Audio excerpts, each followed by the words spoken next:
Welcome into another episode of Too Many Points on the Tell Me More podcast. I'm your host, Mac Moore, here again with Marco Marquez. How's it going, Marco? Going good.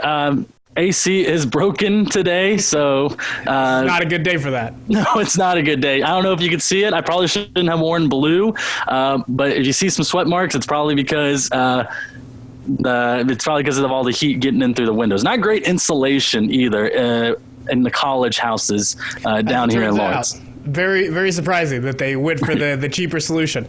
Luckily, it's a darker blue. I don't think anybody will notice, but once they do, I will make fun of you mid-podcast. We're going to get started talking about a lot of the stuff we covered. We had just had the podcast earlier in the week, and it's weird because in COVID, it's hard to figure out how much things are going too fast, too slow. We feel like we've gone most of the summer with not enough information, and then we get to these weird moments where things just happen at an exponential rate. We were talking about how right before we got onto the podcast on when we recorded Wednesday, that the Ivy League had canceled its fall sports season, and then all of a sudden, Big Ten jumped in to announce it was going to do conference-only games. Pac-12 followed them, and the ACC and the Big 12 are planning to make a decision by late July. And all of this coming very quickly, but I don't know how much has really changed. I mean, I know we've had a couple of weeks of teams getting back to their college campuses, doing workouts, and various colleges have had to shut down due to some coronavirus cases. And I know that's bad. I know people have kind of talked about it a lot, and it's not that it doesn't matter, but to me, I think the big picture, this was already a long shot bet, and I think those first couple of cases, they're doing the right things shutting it down. I don't think if football can't happen, it's because of these early cases. I think as you figure out the process and get it to work, then we can see what happens. I just think realistically, this was a long shot bet anyways that they wanted to give it a shot. And right now, as we're seeing them, eliminating conference games, I just have to ask, do you think that has any, potential to be a good solution? How much does that really change the probabilities of us seeing a college football season this year? I think it maybe raises the chances a little bit more because eliminating those non-conference games, it limits the travel for the team. And that's the big, I think that would be the big reason. Also, maybe if you need to push back the season, because there's 4 weeks of non-conference games. So right there, you just cleared up 4 weeks ahead. Or four extra weeks that you could need, because like last week, kind of jump over to the NFL really quick. We talked about how much time players need together at a training camp. Well, college players need that as well. They have their own fall camps also and summer camps, and now they can extend that. They give themselves a little bit more time. So I think that it helps it. I had no problems with the decision. Did it eliminate some marquee games that could have been exciting to watch? Yes, but at the end, it's for the player safety, and that is my major concern right now, is just making sure that if it's going to be done, it's going to have to be done safe. Yeah, and I would say there's probably some benefit to just cutting the number of games, but in terms of travel, whatever travel these football teams have generally looks the same going between conference teams and anybody they're playing in the non-conference schedule. They're jumping on a plane, they're going to that area, they're getting in a hotel, and while there is extra risk, I don't know if there's more risk in, say, let's keep it local and say KU going to some school on the West Coast. Like, I don't think that's much different than, say, going to an Oklahoma State. The biggest difference being the potential of coronavirus cases in those areas, which would be a case-by-case basis anyways. And then I think if there is a big benefit to this, it's for other sports. It's for something like basketball, where your schedule is much more, let's say, erratic compared to football, where it's weekly. Okay, we know where we need to be, we know where we're going, and in basketball, there can be 3 games in different area codes, different places with different levels of coronavirus, different obstacles, and a lot more potential for something to slip through the cracks when you're talking about safety protocols, And I think the weird thing is it could work for basketball, but we saw with Stanford cutting 11 of its sports, a lot of the sports that do have that type of travel issues due to coronavirus are starting to be cut. They're at the very least, even if they're not going to be cut long term, which is kind of the implication for Stanford there, they're at least going to be pushed out of the way prior to football and basketball, which is it's something I understand because football is obviously the moneymaker in terms of figuring out which sports can happen. Those are the sports that are most likely to be successful during this time. Like if you were to imagine, the various outside sports that don't involve football players running 100 miles per hour into each other, breathing on each other at the line of scrimmage, all of these issues that mean that the play itself is going to be high risk, that the number of bodies is high risk. These other sports don't make the money. At the same time, most of them we've seen at smaller colleges can be played for a fraction of the cost of football. So it's kind of that we've already paid for the football stuff and we need an insurance policy if football doesn't happen. And that we could probably talk for an hour about that part of college athletics. But I think bigger for me is just right now focusing on them making this decision as if it will make football more likely to happen. Other than eliminating 4 weeks of risk, I don't think it's less risky to just play conference games. Yes, and no. Like I said, it gives them that 4 week span of more time. It gives them more time in case something does happen, pop up, then they can make a change, another change. It's tough. It's really tough to know what's going to be happening because, there could be on Monday, there could be another rise in cases and thus, all other conferences canceling or not canceling, but now have a discussion of what do we do about conference games. One thing that I thought about, and like you said, the travel, no matter what, they're still traveling, even if it's conference games. What if you were to realign the conferences just for 1 year to limit the travels? How about you move Iowa into the Big 12 for 1 year? Let's put West Virginia. Let's say we put them in maybe possibly the SEC, the Big East, bring Missouri back into the Big 12. Have fun with it because this is an odd year, and I think it would add some kind of entertainment to the college football fan if we did get to see different teams in different conferences, even if it's just for a year. And it could be a test run of what future conference realignment changes could happen. I don't know if you saw, but independent teams like Notre Dame, they technically don't have conference games. They play out. They're independent. They play whoever comes their way. I think maybe adding them to a conference this year would help. I don't know. There's lots of things that could be. There's things that could be changed differently with the conferences, but. You're right. No matter what, there's still a risk with travel. And I like the idea of, mixing it up on a year like this. I think the big thing is is the juice worth the squeeze? Because when you compare it to the NBA that decided we're going to keep this as normal as possible. Even with the 8 play-in games, we want it to simulate kind of a close to a season leading into the playoffs, as opposed to the more radical idea pitch, which was a World Cup style tournament, which I loved, which I also thought in terms of the way they were playing now, it would benefit that style as you don't have home court advantage anymore. So you might as well mix it up because everybody's going to be in the same location. You could pull something out like that where these teams are playing this round robin style, and it all kind of made sense. I think for the college, the realignment, I still don't know what putting those teams will do travel-wise. It's other than limiting how long they're on an airplane, most of them are not flying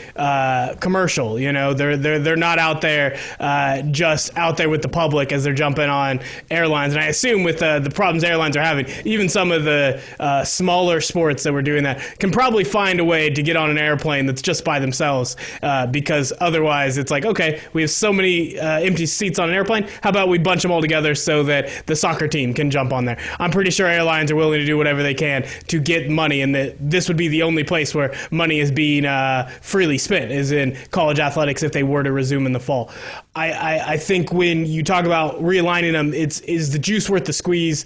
I don't think it would be for most of those, particularly because when you're talking about the benefit of not having non-conference games being the extra 4 weeks, that tells you they can't realign teams to put them into the most ideal situation. They have not thought that far ahead. Mm-hmm. If they're needing the extra weeks, it's like they waited all summer and were hoping it would disappear. And when it didn't, they've come in with very underwhelming plans. And they're not the only ones. NFL did the same thing. MLB, right now, when we talk about the negatives of what they've had, it's been that they haven't had the ability to turn around a coronavirus test to figure out if it's positive or negative. Some are going weeks when it was supposed to be a daily thing to get tested. That's because they spent all summer arguing over the financials, and nobody took the time to fully flesh out how to do this and make sure that not only did you have kind of the architecture of the protocols in place, you actually figured out how that would be implemented on the day-to-day. NFL will probably figure it out just because they still have time and they'll get there. College football, with how much they're split up, I don't imagine they can get on board for all the conferences. Now where we've already seen it kind of scattershot of who's deciding to do what and the Big 12 and the ACC waiting, I just can't imagine them deciding, hey, let's master this process and do enough that we can be like ahead of time. Let's throw this school into this conference. They're not well organized, as it turns out. You know, we can only hope. And, you know, I like that the ACC and Big 12 are not going to make an announcement until late July, because that right there shows that they're not – I don't think the confidence is as there for the conference commissioners that they're – because that right there, that is so late to where I think it's either that they're going to announce the conference, you know, just like the Big 10 and Pac-12. I think it's going to be conference games only, or there's no season. That's the only two things I feel like that could come from their announcement in a few weeks. Yeah, I would say that's a pretty good bet, because there's nothing else that could be decided that is like a game changer. Like, it literally is, okay, we could probably do this non-conference elimination of those non-conference games idea, but also we're getting closer to August. We can start to get a better picture. And as we've kind of seen from watching the coronavirus cases, like, we can't predict the future, but there's been a pretty consistent kind of conversation around it. And you know, maybe it changes when you have something like the Texas governor coming out and saying we need to wear masks to make sure this happens. When you see those changes in some of the people who've been detractors from wearing masks, that could work. Maybe it would have been better if he said that the first time instead of undermining it when they first reopened the state. But we're getting closer. We're getting closer to people making actions that can help this. You know, forget sports, like getting society back to where we can function as well as we can while not increasing the number of coronavirus cases. And that's probably the most important thing, is there's not going to be a solution from these organizations that does better than what our society does. If we can't get the numbers down as a society, then there's no sports. Like, that's just how it's going to function. So even thinking that they have very smart people that work for all these organizations. Obviously with the NCAA, they're not always working in the same direction, but they have those smart minds. I just don't think that they can outthink their way to getting this to be safe. It's either going to be safe or it's not. And right now it's not looking good. Yeah. You can jump in, Marco. I was going to say the NCAA. There's not a lot of smart people that run that thing, and it's kind of starting to show with the mistakes. You know what? We saw kind of the same thing with MLB. Yeah, you're right. Who knows what will happen? And like I said, or not, you got to remember also that they lost the revenue for the March Madness from the NCAA tournament in basketball. This would be just as big as the revenue loss if there would be no college football season. That's just crazy. It's just crazy to think about that they could take those two big of hits in 1 year. Yeah, and it's also, I mean, so these are two different things though. In terms of the teams, how much revenue they have, the NCAA tournament is a decent boon to a lot of these teams, but its biggest benefactor is the NCAA organization itself. In terms of college football, the money that is made from the television rights is the biggest revenue generator for Division I college athletics. So now we're going from the NCAA, which can limit its activity, can find ways around it, can plan for the future. It was not as worried when it's losing the NCAA tournament money. It's obviously bad, but they can survive it and figure out going into next year what to do. These athletic departments that have planned all this, they've already paid for the money. You can't get out of it. This is a similar argument to what the baseball owners were trying to make, where they're like, we're going to lose money. And it's like, you're going to lose money because you've already went into debt for things that are your decisions. When a college athletic department says that they, can't keep these smaller programs, as I said earlier, those programs don't cost a lot of money to run. Smaller schools have done it for a very long time. Some of the smaller schools got rid of football before they got rid of those other sports, because football was the thing they couldn't pay for. And the money that they are so scared that they can't pay is going to coaching salaries. Well, that's something we've seen reductions, and that can be had. Most of it's facilities. Those payments are going to be due. If we can't get out of rent payments as normal citizens during COVID, they're not getting out of their facility payments. Or maybe they are. Actually, it might be the opposite, knowing how the government runs, but we won't get into too much politics right now. But I don't think that those athletic departments know what to do right now. They will do whatever it takes to get a football season to happen. It's just, it's seeming more and more by the day that that's going to become impossible. Or at the very least, it's going to put them in a position to get maybe sued, to become kind of, the in the news, just constantly beaten down as the bad guy if they try to go through with this anyways. Even as schools are closing down, they're like, football has to happen so that they can make that money and pay those facility payments. Very true. Yeah, of course. So next up, we can talk a little bit about the NBA in terms of, I said they had planned things a little bit better. They were a little bit more focused on the testing and less on the accommodations. We had mentioned it. It was going viral right as we were starting the last podcast. The pictures of the food that was, I don't know. I feel like we tried to say Fyre Fest, but in fairness, Fyre Fest was like 2 slices of bread and cheese. This is just underwhelming. They're not feeding them slop. It's just like, if you're going to do this, you would think food would be the first thing you kind of check off your list of make sure this is covered. Yeah, I think one of the menus that we saw that last week talked about with Troy Daniels, I don't think an NBA player's normal diet, and I'm thinking football here, because think of what football players eat. NBA players, I don't think that, some white codfish, a salad, and some fruits and a bag of chips is gonna, I feel like that's a change in what they're used to eating. I feel like when you're talking about an NBA athlete, you need some protein on that plate. You need bigger quantities. I feel like, I don't know, looking at Troy Daniels' picture, I know that meal couldn't fill me up. I would have to eat more after that. And maybe they have access to that. Maybe they can call room service or something. But you're right. It is astounding that they were more focused on the testing rather than the comedies for the players. Yeah, I would say that at the end of the day, as long as they give them enough food, like the quality, the style, I assume they'll probably fix that as they get going. But then again, we just don't know how these organizations are going to react in these situations. It seems like at the end of the day, if you lost 1 year of the NBA, this is still just a money-making venture. They just print money. The NFL just prints money.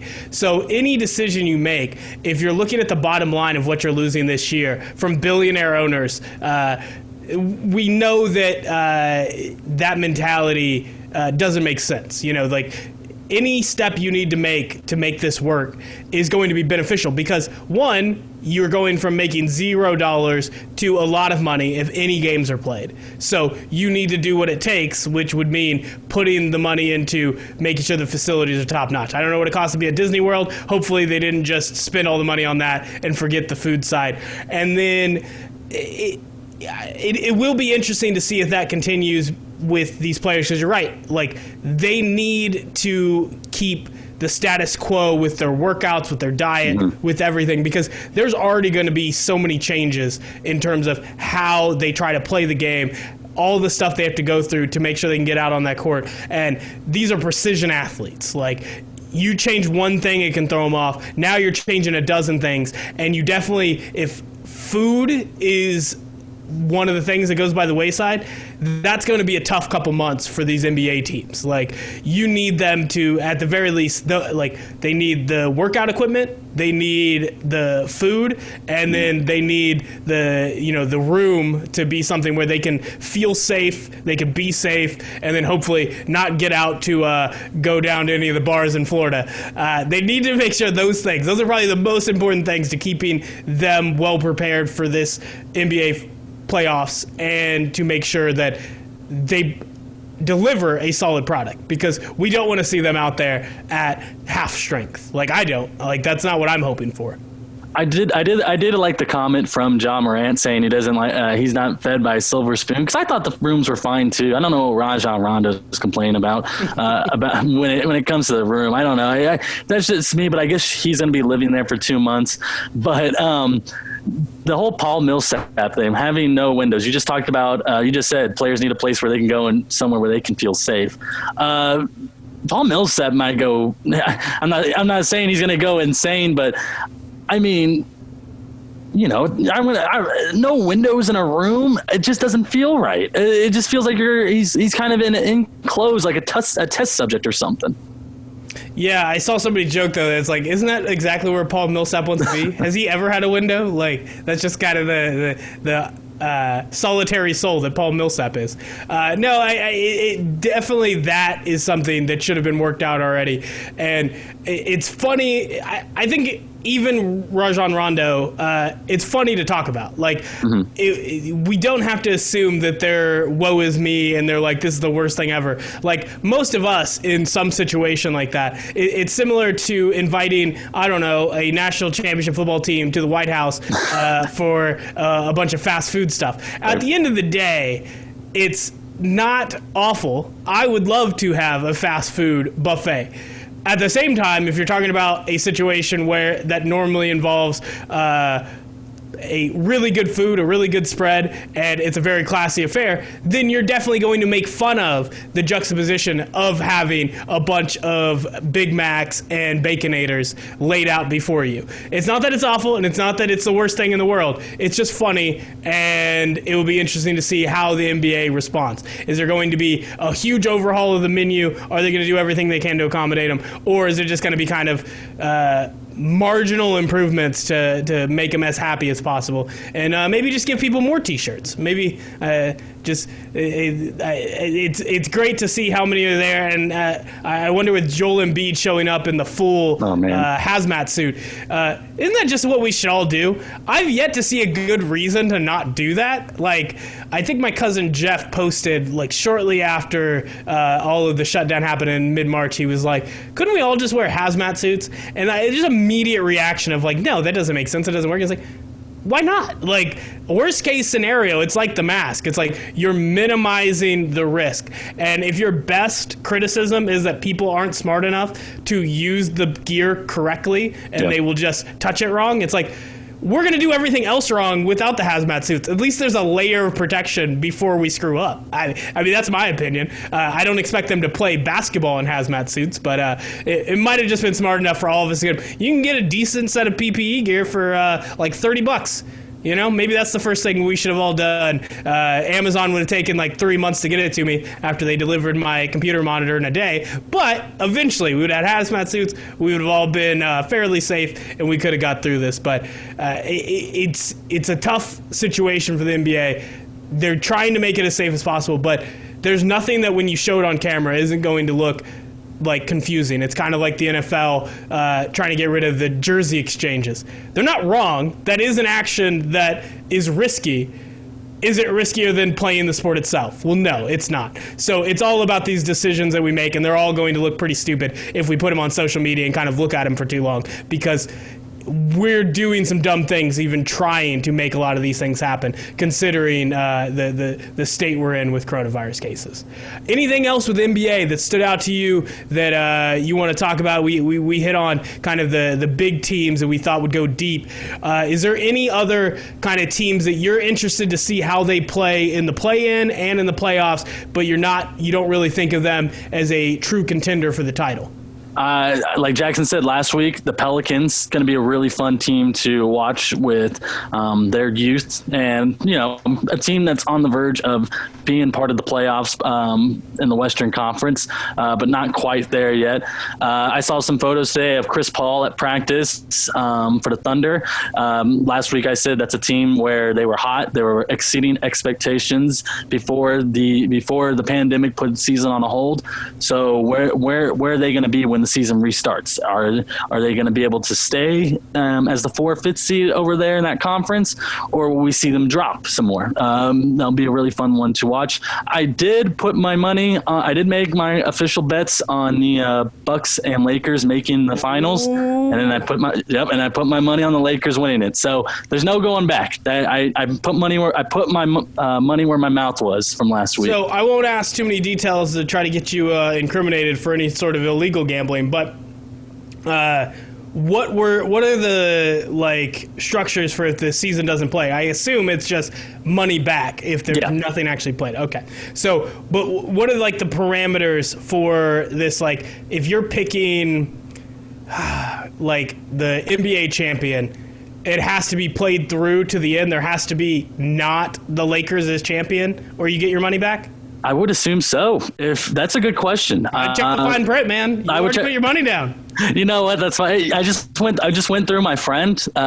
So that's a good question. I will have to ask. You got robbed, and you think there's a bet happening.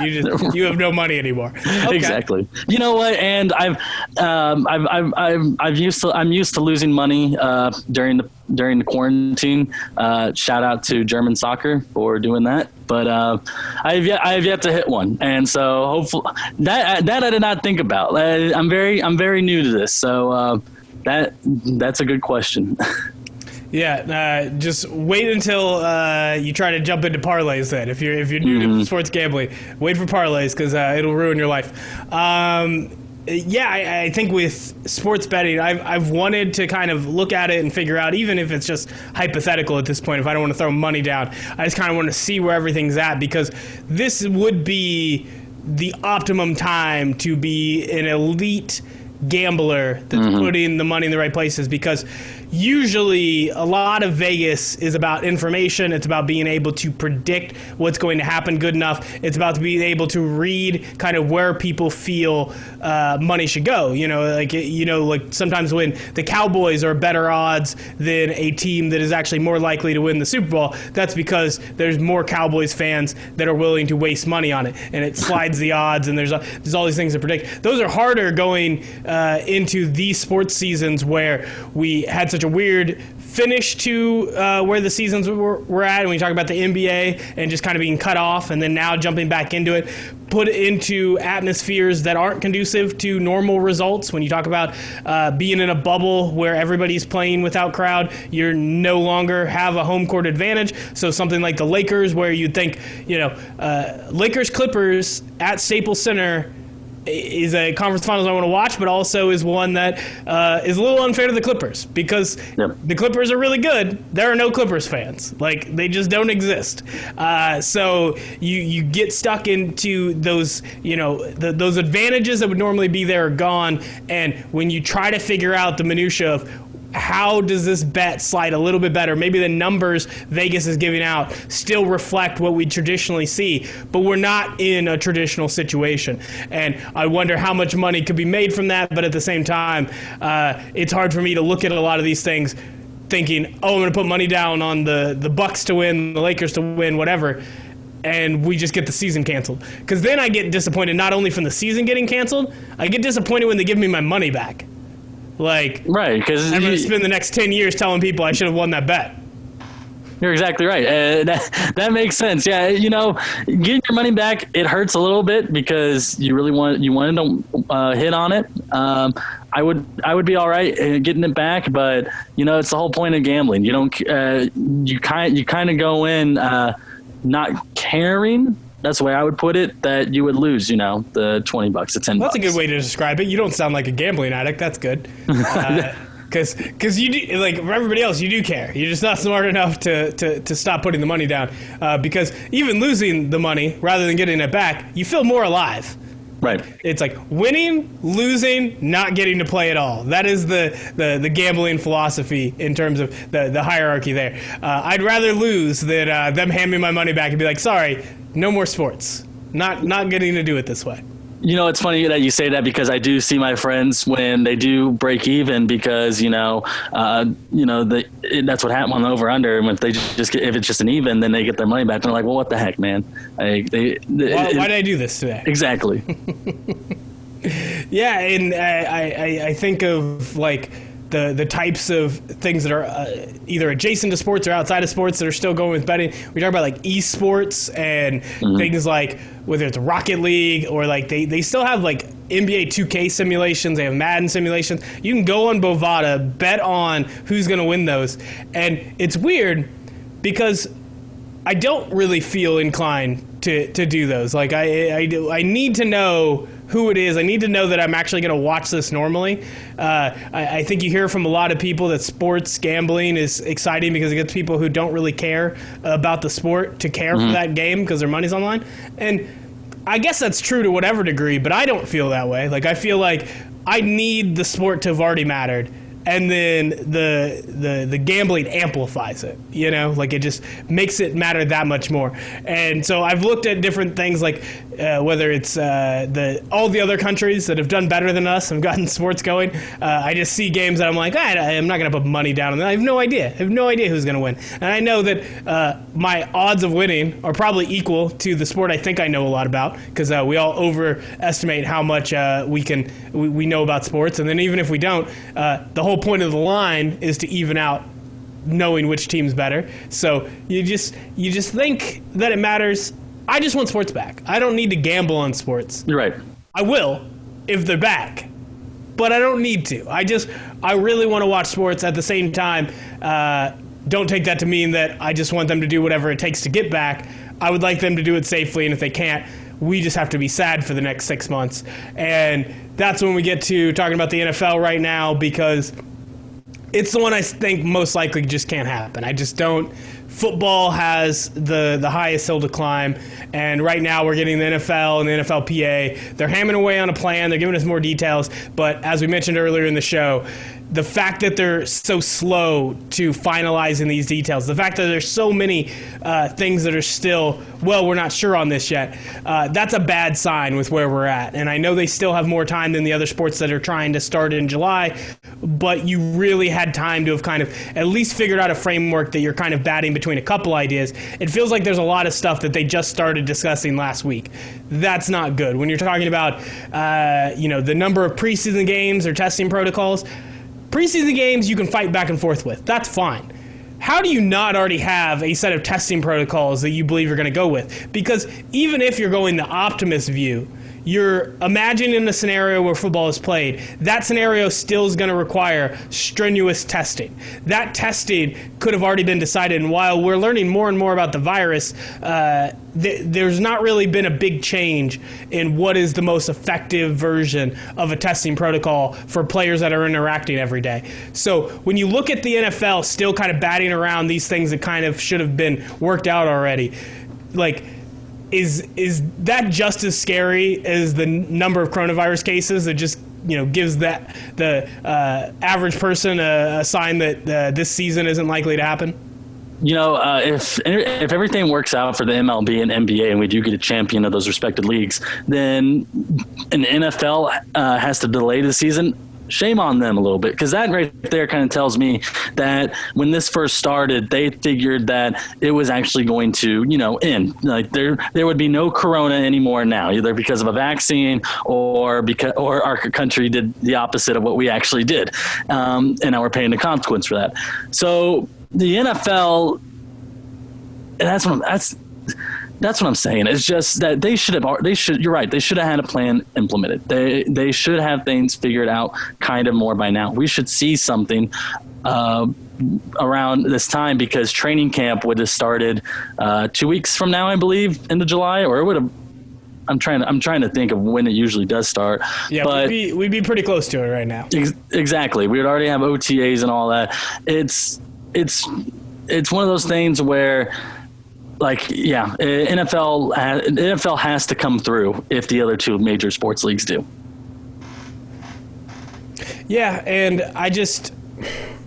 I think they should have come through, but I think if a season doesn't happen, that's not really like the sign that they failed, because I think the NFL is just the most likely to not happen. But it has to happen for reasons that are, this is just not possible to put on with the number of people that are involved, with where we're at in terms of coronavirus cases in this country. We're not going to be able to have a sport like football.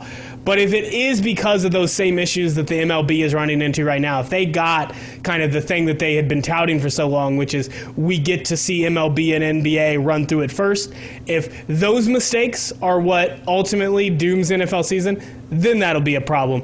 It's very hard to figure out how you analyze that, how you decide that by looking at what happens. You know, is it too many coronavirus cases as the season gets going? Is it too many coronavirus cases in training camp? Like, what would be the thing that tells you that's the reason, other than, you know, getting up to, still fighting with the NFLPA, like, August 1st. There are things that might show you a pretty good sign that they screwed up because they did not prepare for it well enough. But I think at the end of the day, they could have put more preparation in, but I think a lot of it's going to come down to the fact that it's kind of out of their hands. Football is just not likely to happen.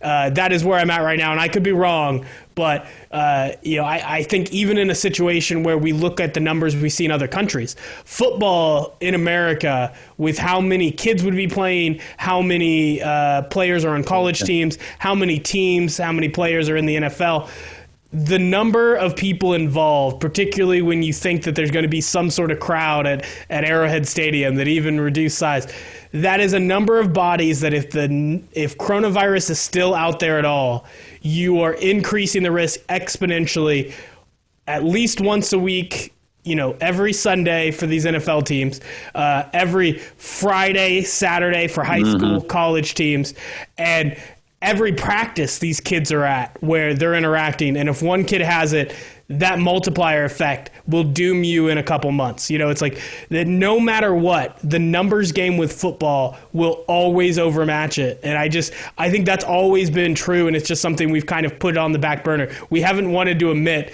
because football is just a huge juggernaut. And it's not just about money. These high school kids are wanting to do it just because they want to play. And, right now we're seeing Texas. They've already, I think it was Texas. There's not going to be any high school football in Texas. The number one state for high school football has already canceled. But yeah, I was speaking on half of if there is going to be football, but I'm agreeing with you. I don't think there will be. I don't want it to come back until we see a decrease in cases, or we do get a vaccine. But yeah, it's what brings America together for 4 days out of the week in the fall. It's where it's the mass gatherings that you said. It's putting more lives at risk. I don't think that there will be a football season. We're seeing everything. We're seeing not the NFL, but we're seeing the NCAA trying to work some way around to where they can have one. But I just don't see it happening with where it's going. Yeah, and I mean, I'd like to imagine there's a way to fix it. There's a way to kind of make it work.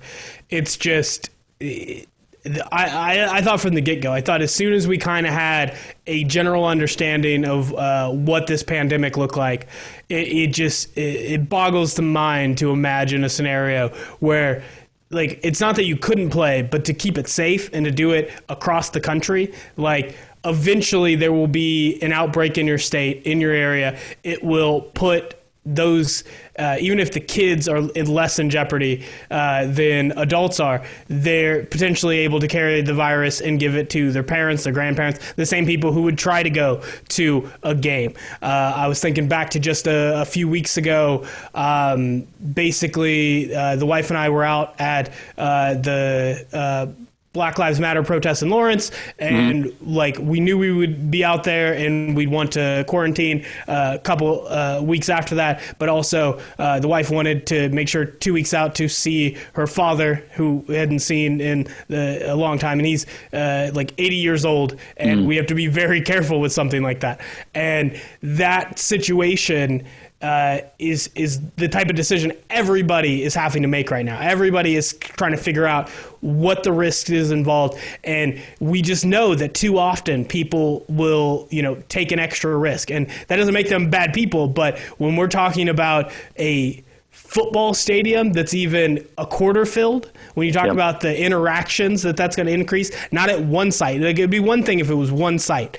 It's going to be at thousands of sites across the country. So that, I hate to always hit on just a really sad note talking about football, but I feel like there's no other way to discuss it, because it is just hard to imagine this happening, even if the numbers wouldn't have gone back up. Like, this was already going to be something that was going to be tough. We at first need to make sure school can happen before we can imagine football happening. And I think even at the NFL level, they don't have the same things tied to them, like a high school, a college that has students that need to be on campus.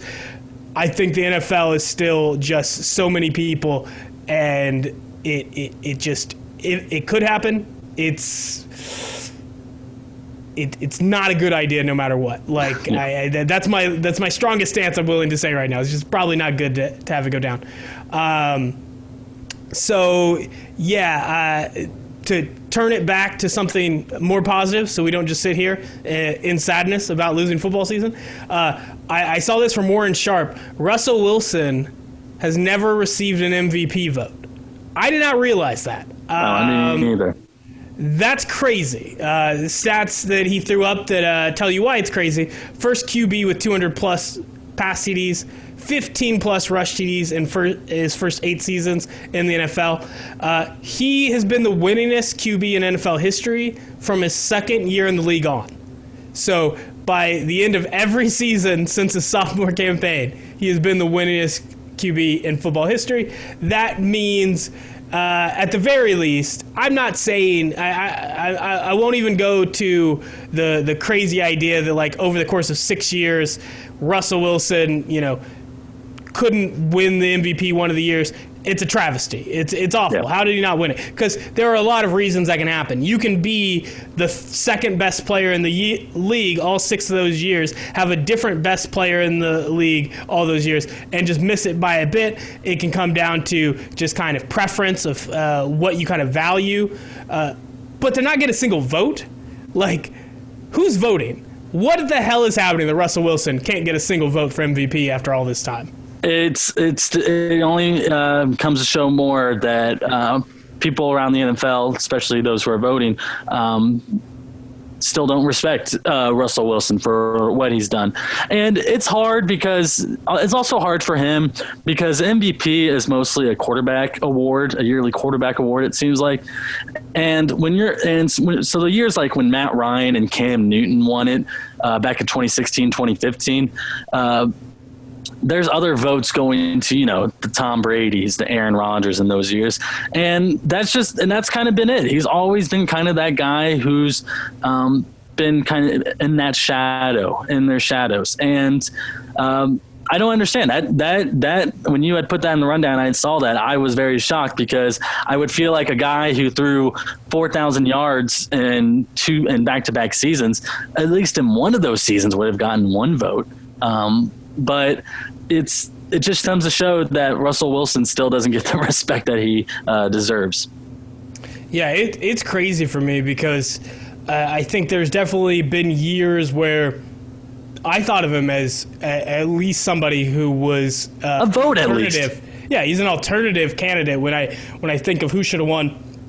When you're talking about quarterback. I mean, there's a lot of guys who have not gotten an MVP look despite having amazing years because we know the league is quarterback-centric and just kind of the way the MVP voting goes, it's going to go to a quarterback. Maybe they should figure out a different terminology. I know that various NFL reporters have come up with different ways to do that. I think maybe Pro Football Focus has one that's like just the all whatever. I don't even know the name. The name is for somebody else, so it's not describing what it is. But it's just non-quarterbacks, or at least it's around being the best player at your position and could be a quarterback, but isn't judged in the same way because, generally speaking, Aaron Donald is the guy who's always at the top of the list because he's just so head and shoulders the best at his position.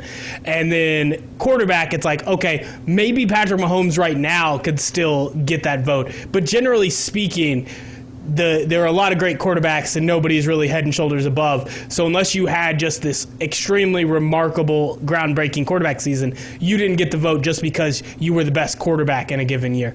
They should work on things like that for those guys. But Russell Wilson is a quarterback that is delivered at the position, that is delivered, I mean, many would say, in spite of what the offensive coordinators have put him into. They have possibly held him back. The argument goes that he's been more efficient with the way they've kind of limited the offense in recent years. So you could make the argument they've made him better while not making him as flashy. But it's also, we know that Russell Wilson, when he's asked to, can make those MVP type plays. The numbers hold up, the winning holds up, and the Seahawks, while the first couple of years you could say was the defense.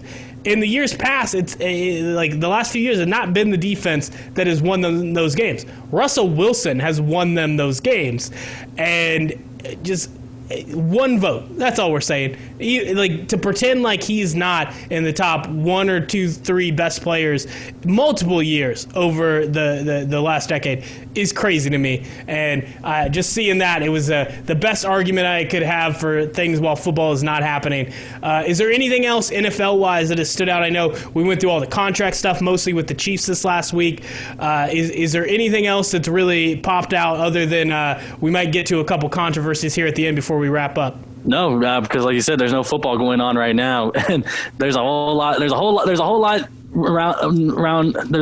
of more news around the world of football that's not focused on what's on the field. A lot of off the field stuff happening. So MLB, I don't really have anything on, but in fairness, I'm not an MLB fan.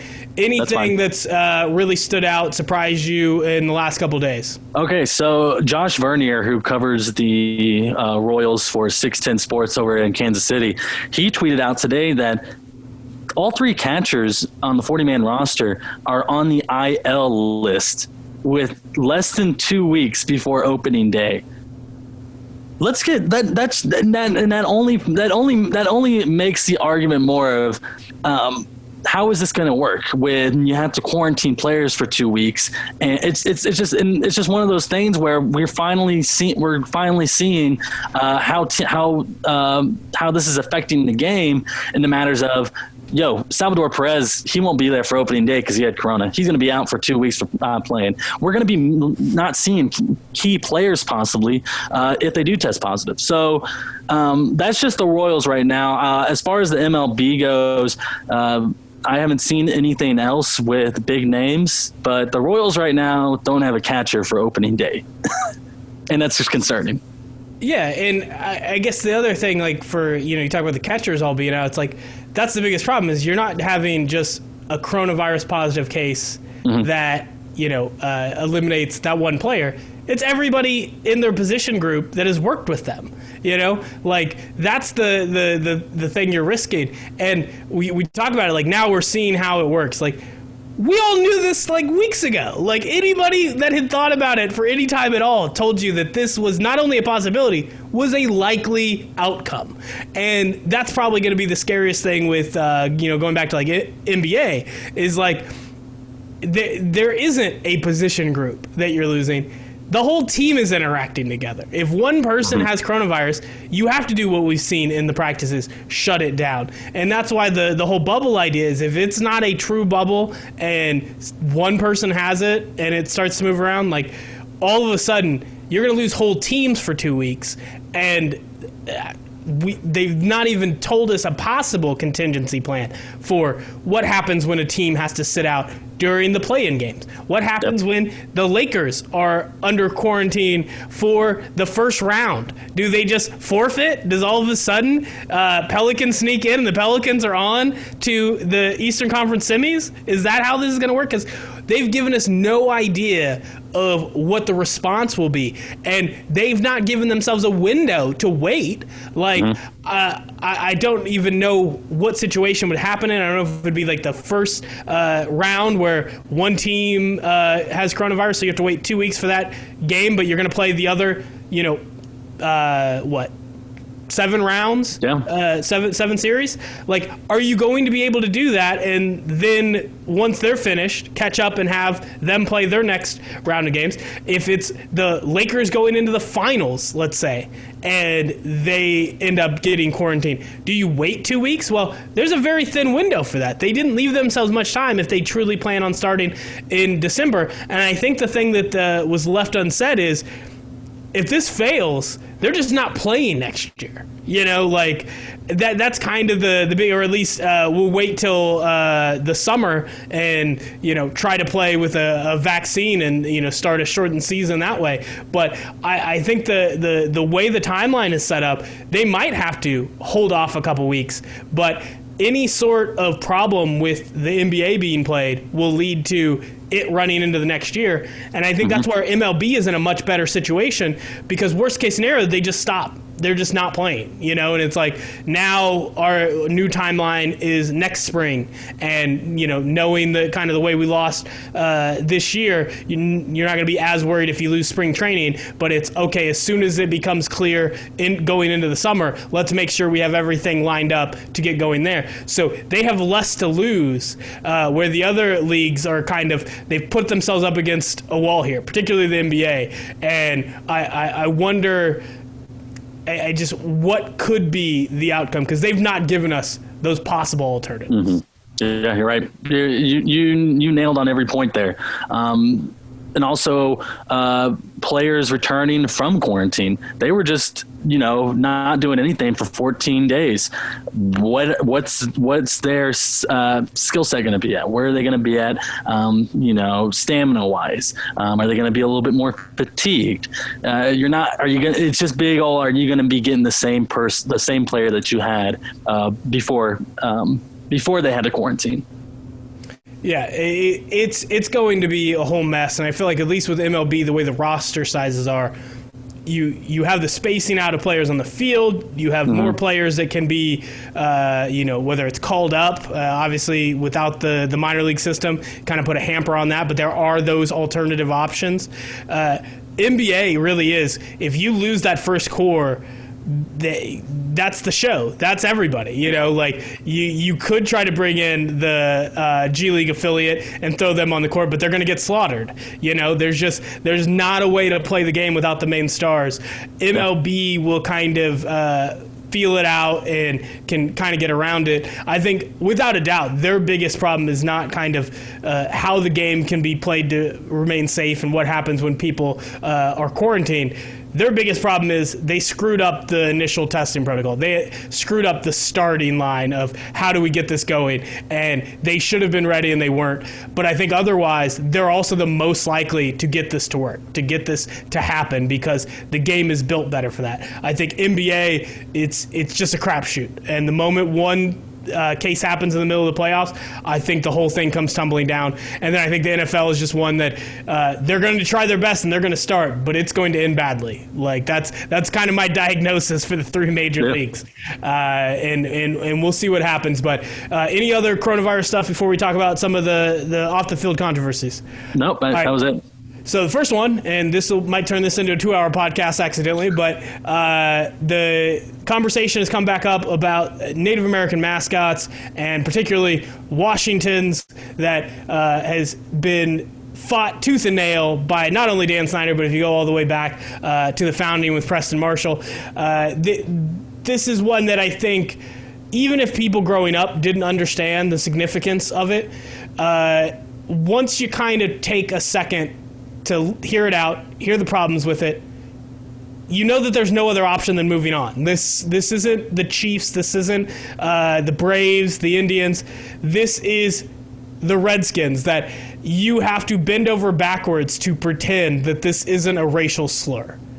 That's maybe it's a hardline stance, and maybe some of our audience will question that, but I feel like it's true. I feel like when you look at the history of the word, there's no way you can get around it being something that is negative. And I think the best reasoning for keeping these Native American mascot names has been that, well, do the Native Americans really care about the names? Well, we've found out that they've hid behind the idea that it's not offensive, but it's been two camps. It's either this is offensive, this is a lot of the leaders of the tribes have said this needs to change.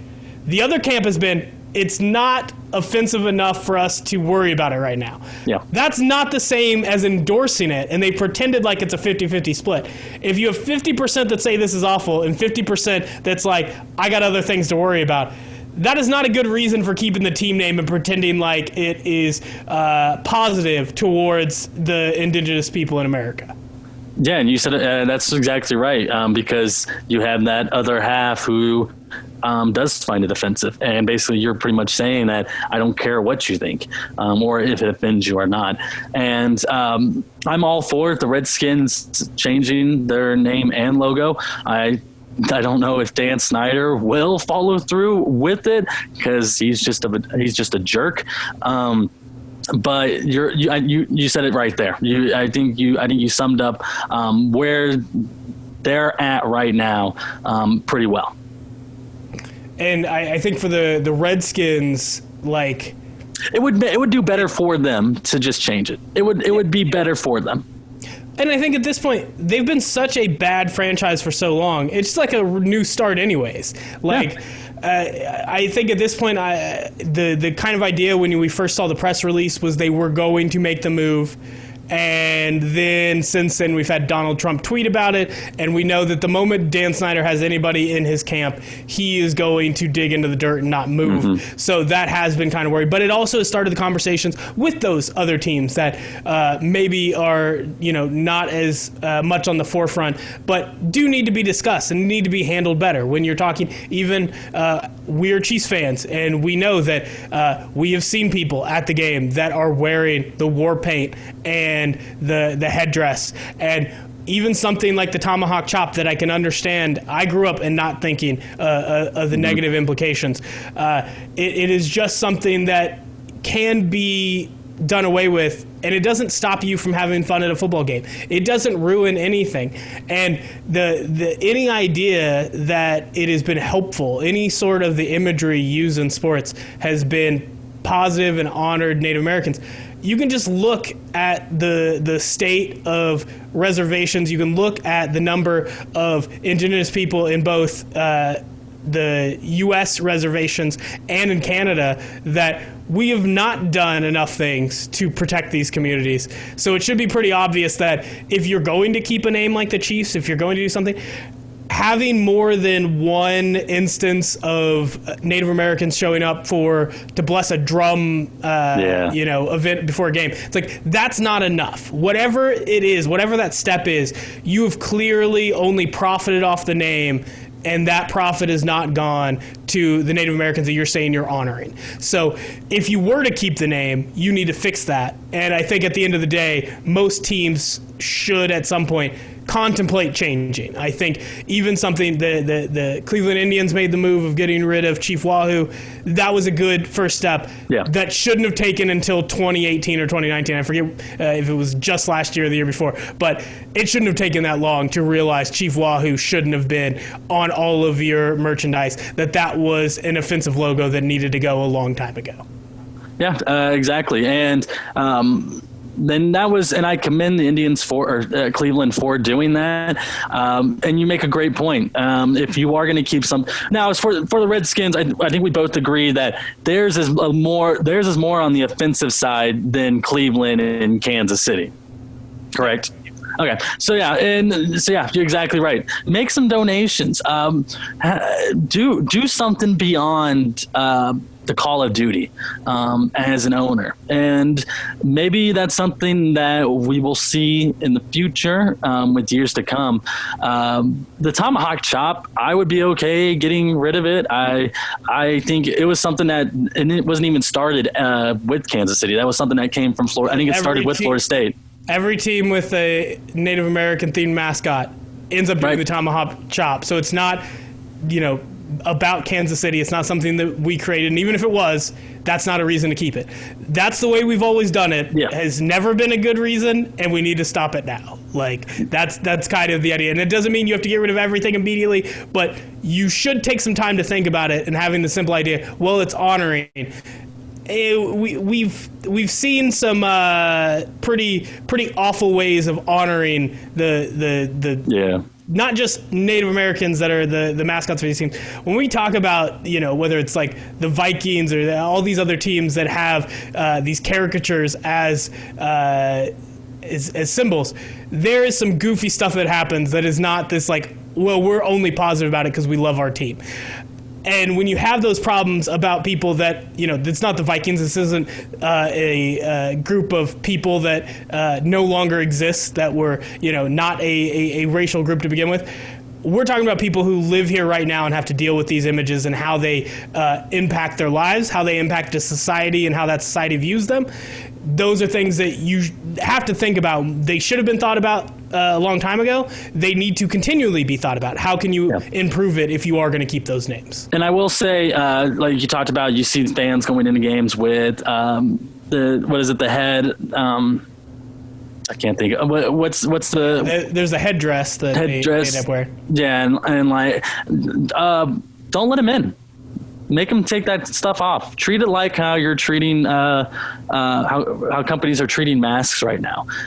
If they don't have a mask, don't let them in. If they're wearing something offensive or out of that, something that just doesn't need to be something offensive, then don't let them in, or make them go back to their car and change. I when think we have dress codes that keep people out of restaurants for arbitrary reasons, I think you can stop people from wearing offensive attire. Instead, their solution was try to not show them on the video broadcast, which they haven't even done that good of a job of eliminating that. The other controversial topic that came up from the NFL, this one's going to be tough. Deshaun Jackson ended up posting a quote on his Instagram that was attributed to Hitler. It wasn't from Hitler, but even then, the idea that you would want to post that as a fake quote. The biggest problem being it was an anti-Semitic comment that I think he posted 2 different Instagram posts, and finally he ends up being admonished by the Eagles.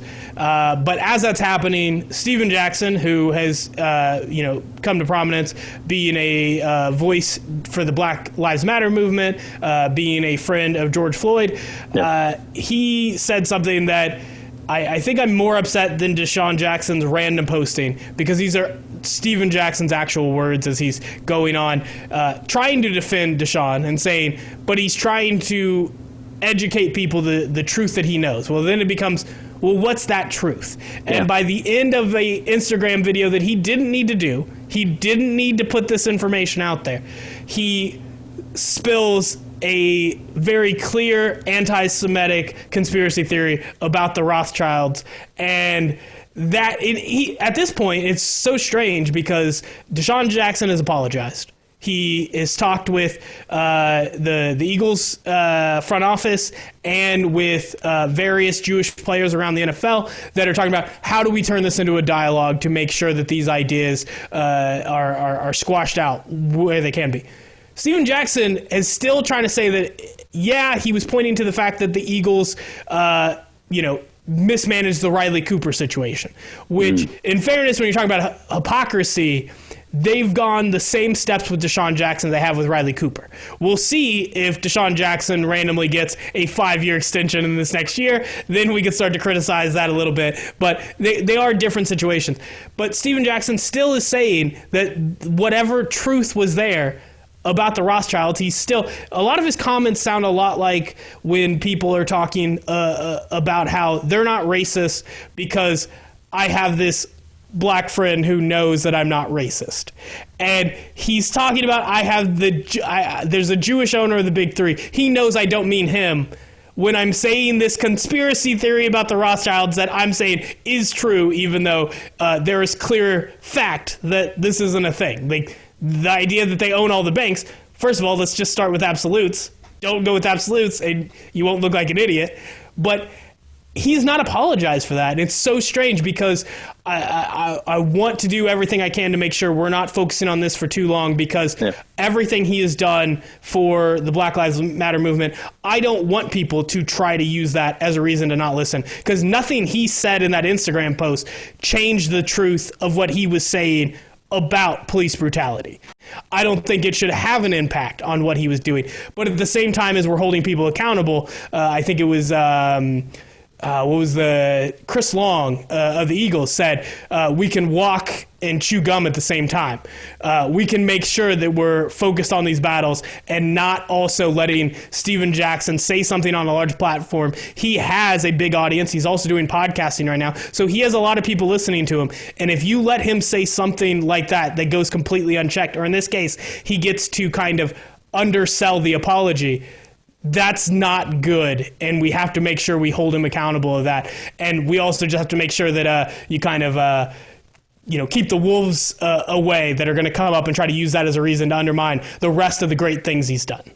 Yeah, and it's also this, like you said, he has been a prominent speaker for the Black Lives Movement, and here he is defending a guy that made anti-Semitic comments, and it's kind of ironic in a way.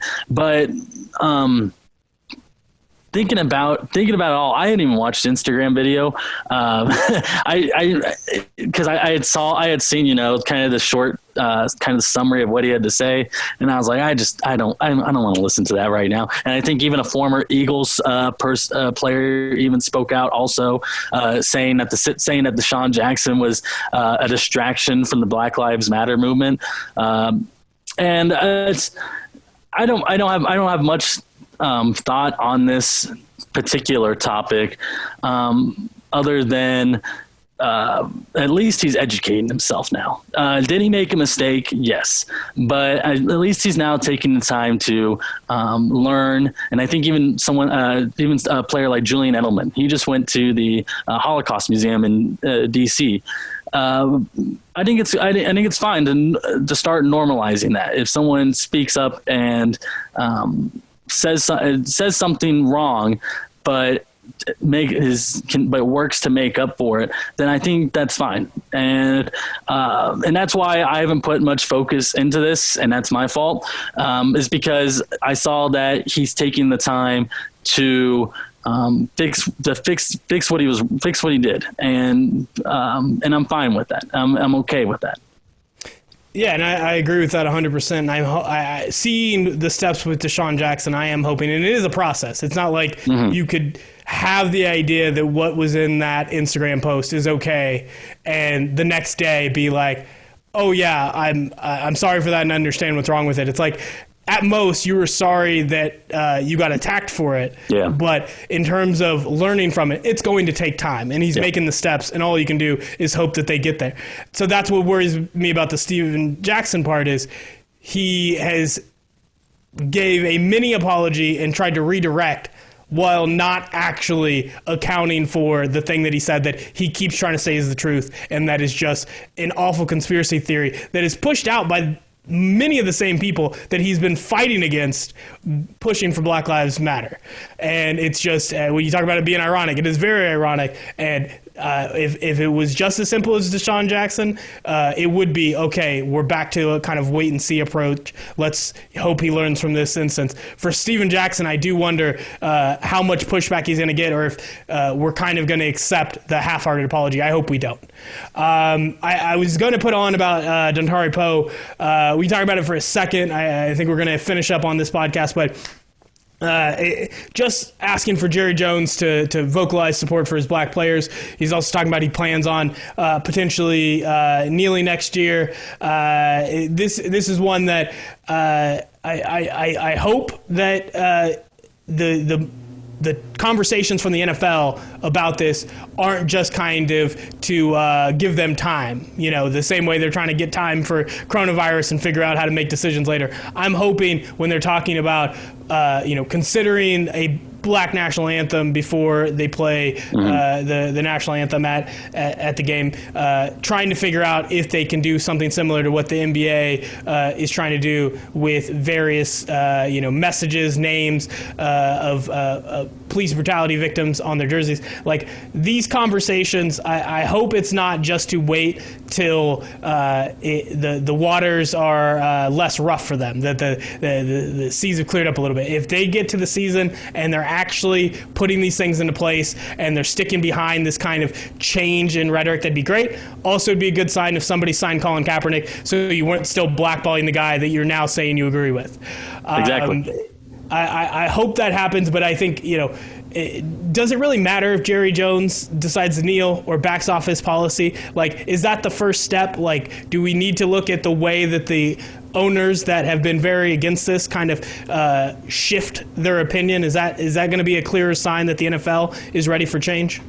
Yeah, I believe so, because it's Jerry Jones. It's not just it's not just any NFL owner. It's the NFL owner who owns GMs, who owns he's still the general manager over there, I believe, has that title. He runs everything. Yeah, he runs exactly. It's Jerry World over there, and in Dallas, they've had that nickname, America's Team. It would be huge. I think that it would change the perspective of other owners around the league, especially for someone like Jerry Jones in the South, like Texas. And I believe when he kneeled back in 2017, it was after the shut up and dribble controversy or something. It was more for the players and not necessarily the Black Lives Matter movement, I want to say.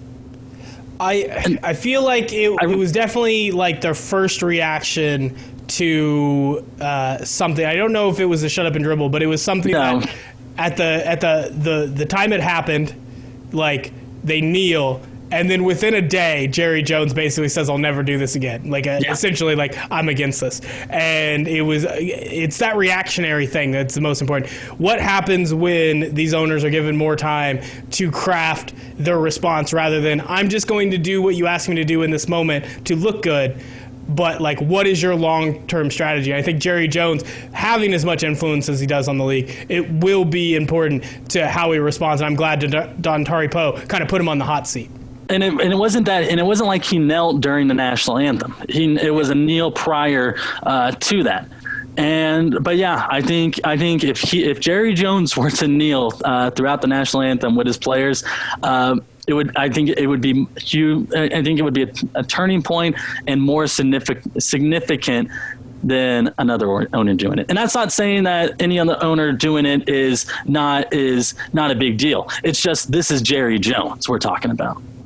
Yeah, and I think it doesn't even just have to be him kneeling, but it's the vocalizing the support consistently and not just saying one time when the pressure's on and then all the comments thereafter being lukewarm at best. And I think if we see that from the owners, and hopefully I think now the biggest difference being at that time there was very select players who were speaking out. There were so many that tried to be quiet to keep the paycheck because they know the backlash they can receive. They saw what happened to Colin Kaepernick. Mm-hmm. They know the ramifications of that, and I think we've seen, particularly with this last video where you have all of these quarterbacks, and you're talking about Patrick Mahomes, Deshaun Watson, like when you have these voices speaking up in a way that says, okay, we know the leverage we have and we're going to speak together as one, you're going to see a lot more players this year be able to speak out. And when something happens, when, say, the Houston Texans owner says something that sounds really, really offensive, and he's going to try to backtrack it, that is going to be something. It's not a couple players trying to hold them accountable. You're going to see whole teams holding these owners accountable. And when we know the power that some of these athletes have, but imagine the power when you have 30 billionaires that are tied to these players and they're moving in lockstep with them. That's when real change can happen. So it'll be interesting to see how that plays out this season. Any other sports stuff? We're gonna finish this one on up, and I think we're gonna have Bobby on later to rehash all the same things, or I'll come up with new topics. I don't know how I'm gonna do this. But Marco, anything left? No, that's all good. All right. Well, thanks for coming on to another episode of Too Many Points here on the Tell Me More podcast. We're going to be back, weekly show at the very least. We're going to be talking sports all throughout the return, if there is one. So some weeks we'll be happy, some weeks we'll be sad. Most of the time, all the time, we're going to speak truth to power. That's it. Anybody who doesn't like it, get off my channel. That's all we have for this episode of Too Many Points on the Tell Me More podcast. Later, folks.